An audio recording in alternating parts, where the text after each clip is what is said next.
Donc en fait, je vais vous parler du fonctionnement d'un humain. Ça va vous intéresser. Alors, certains ici sont des spécialistes de ça, donc je ne vais pas me risquer à quelque chose de scientifique, de pointu, pas du tout.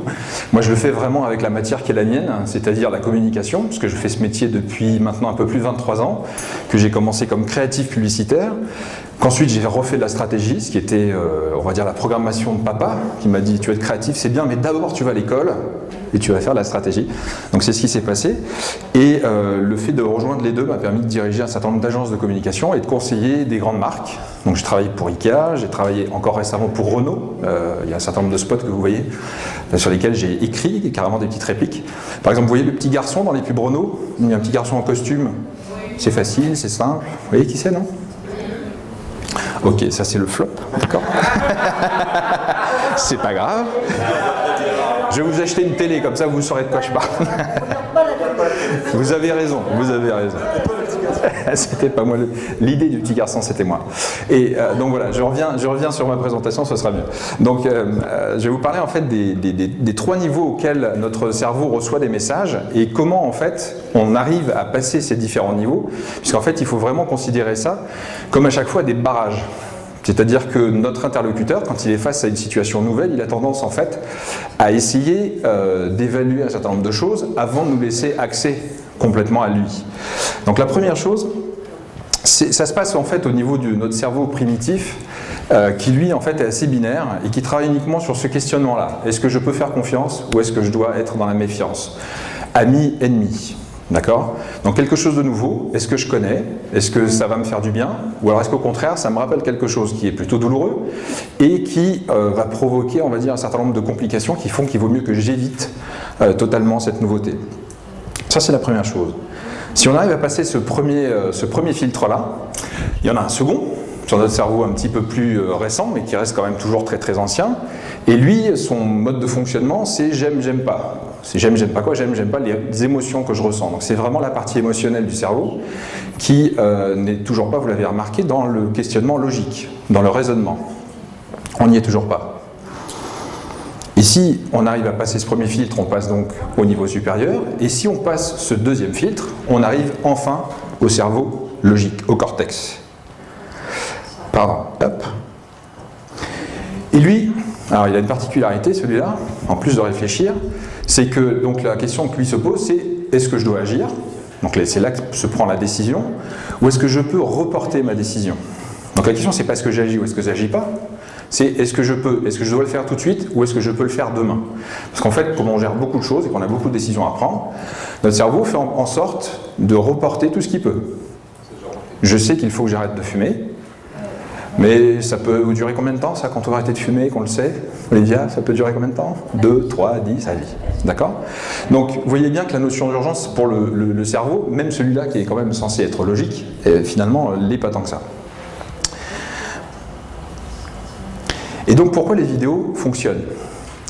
Donc comme je vous l'ai dit, alors pourquoi notre communication en général fonctionne mal ou fonctionne pas? C'est plutôt la première question qu'il faut se poser. Mais tout simplement parce qu'on a tendance à s'exprimer en fait avec notre cortex. C'est-à-dire que nous, quand on s'exprime, quand on essaie de démontrer quelque chose, qu'on essaie de vendre, qu'on essaie de séduire, bien automatiquement on est dans le raisonnement. On essaie d'avoir de bons arguments. Vous vous retrouvez là-dedans ou pas? On essaie d'expliquer en quoi c'est bien, pourquoi c'est important, blablabla.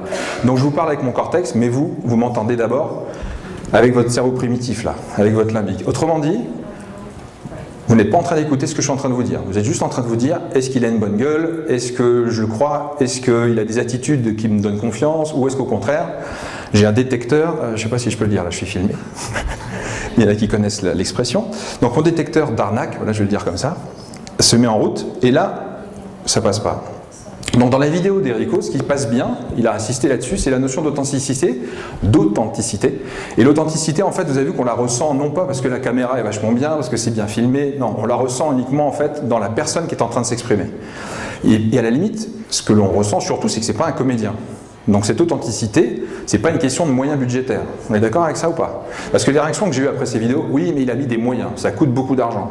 Avoir quelqu'un qui est sincère et authentique, ça coûte pas plus cher que d'avoir un mauvais comédien. Non, un mauvais comédien, ça coûte plus cher, s'il faut le payer. D'accord? Voilà. Première chose. Donc l'authenticité, c'est le premier élément en fait que notre cerveau reptilien a jugé. Il s'est dit, je peux croire la personne qui s'exprime parce que cette personne est une vraie personne. D'accord?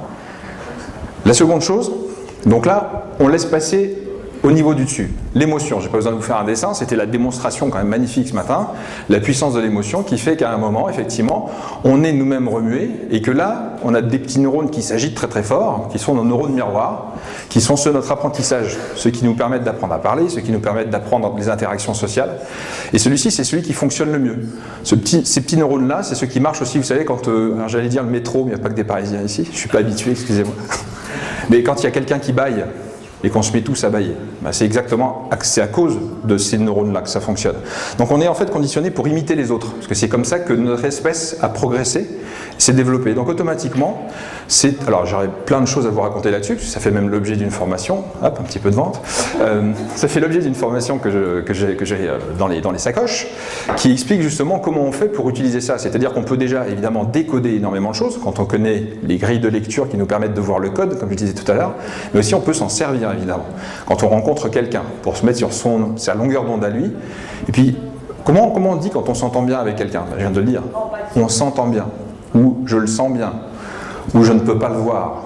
Vous remarquez? C'est que sensoriel. Je vois ce que tu veux dire. Ok?